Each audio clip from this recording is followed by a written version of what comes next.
Excuse me. Finally, I just wanted to say some brief remarks about Sieghart's reply to Downie. Um, Aside from some, you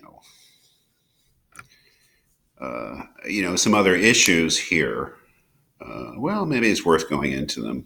I mean, the first issue that he addresses, the first criticism that he addresses, is about the gross inequality of power. Um, he doesn't think that the gross inequality of power is a sufficient condition for defining the professional relationship. It's just a necessary one, meaning that if a relationship doesn't have that gross inequality of power, it can't be a professional relationship. But just because it doesn't necessarily mean that it is a professional relationship, because there are other relationships that have gross inequalities of power. But that this doesn't mean that you can't distinguish professional relationships or the professions from other things. And one of the things that Downie says without any sort of proof is that, of course, music is a profession. And that's a rather thoughtless remark. And Sieghart is quite right to object to it because it's not clear that music is a profession. And if one insists that a certain type of relationship is necessary in order to be someone to be considered a professional in the sense of a member of a profession, then music would not qualify. And he just points out that, as he says at the end of this paragraph here, Downie's assertion that if anything is a profession, music is. Some might not agree, for instance, with Professor Downie's assertion that if anything is a profession, music is. And he's quite right to point that out. I mean, Downie's assuming that the relationship is really not important. Other things are important, perhaps, in defining a profession, like degree of skill, the kind of effort that's necessary in order to get that skill, etc. But I think the real interest here in his response is in section 2. Sieghart says, in saying that, quote, altruism is paramount and self-interest has no place, unquote, in a professional relationship, I was, of course, not making an empirical claim. I know perfectly well, and so did my audience, that all professions have their black sheep, that is, people who don't act ethically. Nor was I making an obvious and therefore trivial moral claim. I would, in fact, categorize my main claim as perceptual rather than conceptual. What I was trying to convey was that this was how most people in most societies expect their true professionals to behave. And there, I think we get into an area that I alluded to in an earlier video.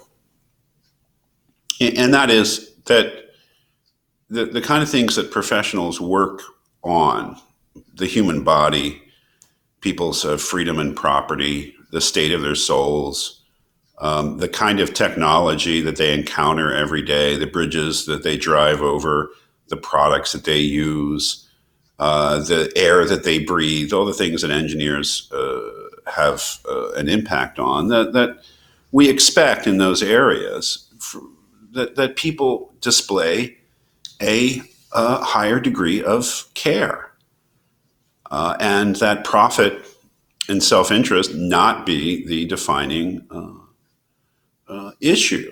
We talked recently about Apple Computer in class. In fact, we talked yesterday about Apple Computer in class, or maybe it was Wednesday. But, Apple can do whatever the heck they want. I mean, as a company, right? But they can do whatever they want. And if they do something like make a product worse because in the long run it'll make them more money, then that's not great, but it's not something perhaps that we would be shocked by.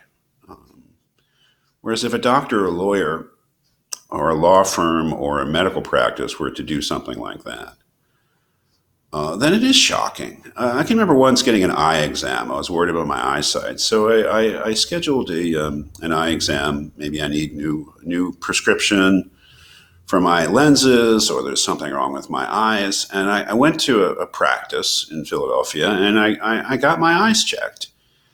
And at the end of it, the doctor said, "Well, I can't really find anything wrong with your eyes, and I can't really recommend a new prescription because I couldn't find anything that would improve your eyesight." I'm like, "Okay." And then he said, "Well, but let's schedule you for another." Almost sheepishly, he said, "Let's schedule you for a follow up." And I said, "Okay." That is, there was nothing that he could find that was wrong with my eyes, except the things that have always been wrong with my eyes in terms of being nearsighted and whatever.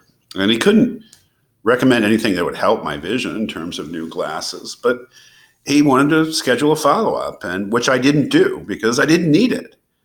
And I was a little shocked by it, right? Because my strong suspicion, was that he wasn't scheduling it for my benefit. He was scheduling it because his practice needs people coming in to make money. I'm still shocked by that. Would I be shocked by that if I took my Apple laptop to the Genius Bar? I'd be annoyed, but I wouldn't be shocked. I wouldn't think there was it was a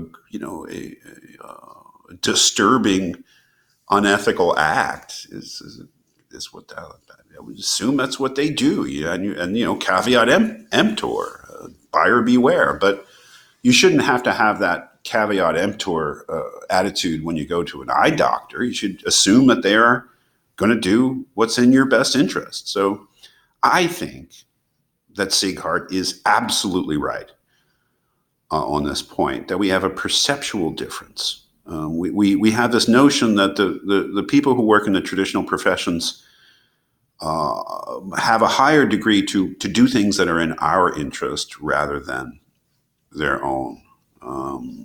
That's just my personal opinion, but that's what I think he means by the does he call it? I'm sorry.